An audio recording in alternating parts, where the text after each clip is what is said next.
نبی صلی اللہ علیہ وسلم ہر انسان کی مدد کرنے کے لیے ہمیشہ کمر بستہ ہوتے تھے، ہمیشہ دوسروں کا تعاون کرنے کے لیے نبی صلی اللہ علیہ وسلم تیار ہوتے تھے۔ صحیح مسلم کی ایک حدیث میں آپ کے سامنے سناؤں، نبی صلی اللہ علیہ وسلم کے زمانے میں جیسا کہ آپ جانتے ہیں کہ یہ قافلے دور دراز سے آیا کرتے تھے کہ یہ قافلے دور دراز سے نبی صلی اللہ علیہ وسلم سے ملاقات کے لیے آیا کرتے تھے۔ ایسے ہی ایک قافلہ نبی صلی اللہ علیہ وسلم سے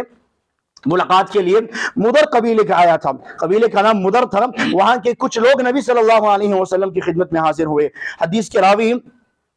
منذر بن جریر اپنے والد سے بیان کرتے ہیں کہ میں نے دیکھا فجاءہ قوم، ایک قوم، ایک جماعت نبی کے پاس آئی۔ ان کی حالت کیا تھی؟ ان کی غربت کا اندازہ لگائیے، ان کی محتاجی کیسی تھی دیکھیے۔ صحابی کہتے ہیں حفاۃ عورات، پیر میں پہننے کے لیے ان کے پاس چپل نہیں تھے، بدن میں پہننے کے لیے ان کے پاس ٹھیک سے کپڑے نہیں تھے، جو کپڑے وہ پہنے تھے اس میں پیوندے لگی ہوئی تھیں، اور وہ اپنے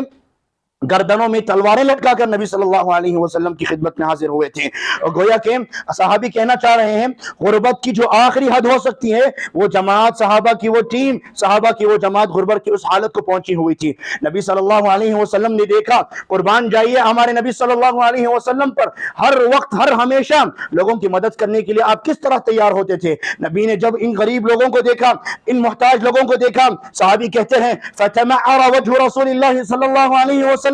میں نے دیکھا غصے کی وجہ سے، پریشانی کی وجہ سے ان لوگوں کی مدد کس طرح کی جائے، اس فکر کی وجہ سے نبی صلی اللہ علیہ وسلم کا چہرہ سرخ ہو گیا ہے، لال ہو گیا ہے۔ نبی کبھی اپنے گھر کے اندر جا رہے ہیں، کبھی باہر آ رہے ہیں، سمجھ میں نہیں آ رہا نبی صلی اللہ علیہ وسلم کو کہ ان کی غربت کا خاتمہ کس طرح سے کیا جائے۔ آخرکار نبی صلی اللہ علیہ وسلم نے بلال کو بلایا رضی اللہ عنہ، کہا اذان دو، اذان دینے کے لیے کہے گیا، بلال نے اذان دی، لوگ جمع ہوئے، نبی نے خطبہ ارشاد فرمایا لوگوں کو، حالانکہ وہ خطبے کا ٹائم نہیں تھا،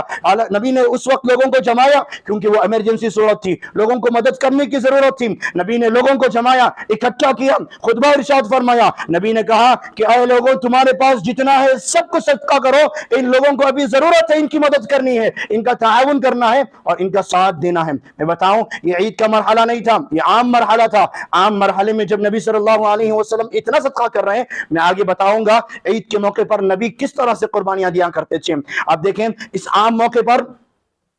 نبی صلی اللہ علیہ وسلم نے خطبہ ارشاد دیا، صحابہ سے کہا کہ صدقہ کرو، جو کچھ تمہارے پاس ہے، جتنی تمہاری استطاعت ہے، سب کچھ لا کر اس جماعت کی مدد کرنے کے لیے صدقہ کرو۔ صحابہ ایک درہم لائے، ایک دینار لائے، جو کچھ ان کے پاس تھا لائے۔ ایک صحابی کے بارے میں آتا ہے کہ ایک انصاری صحابی آئے،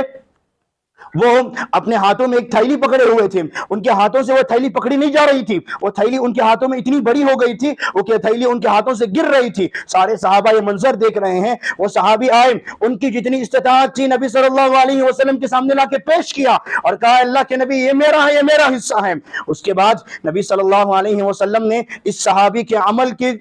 ہمت افزائی کی، اور ان کی ہمت افزائی کرتے ہوئے نبی نے بہت بڑی بات کہی۔ جب یہ صحابی جن سے تھیلی پکڑی نہیں جا رہی تھی لاکہ نبی کی خدمت میں انہوں نے سامان رکھا، اس کے بعد صحابہ نے ان کو دیکھ کر بہت سارا مال نبی کی خدمت میں پیش کر دیا۔ نبی نے ان کی ہمت افزائی کرتے ہوئے، ان کی حوصلہ بلندی کرتے ہوئے، کیونکہ اس صحابی نے سب سے پہلے لا کے مال نبی کی خدمت میں پیش کیا تھا، ان کا دیکھا دیکھی سارے صحابہ نے لا کر پیش کیا، تو نبی نے کہا من سن فی الاسلام سنتا حسنتا فلہ اجرها واجر من عمل بها، جو انسان کسی اچھی سنت کو جاری کرتا ہے، کوئی نیک کام کرتا ہے اور وہی نیک کام دیکھ کر دوسرے لوگ بھی کرتے ہیں، تو ان تمام لوگوں کا ثواب بھی اس کرنے والے انسان کو جائے گا۔ صحیح مسلم کی روایت میں نبی صلی اللہ علیہ وسلم نے اس قافلے کی اس انداز سے مدد کی۔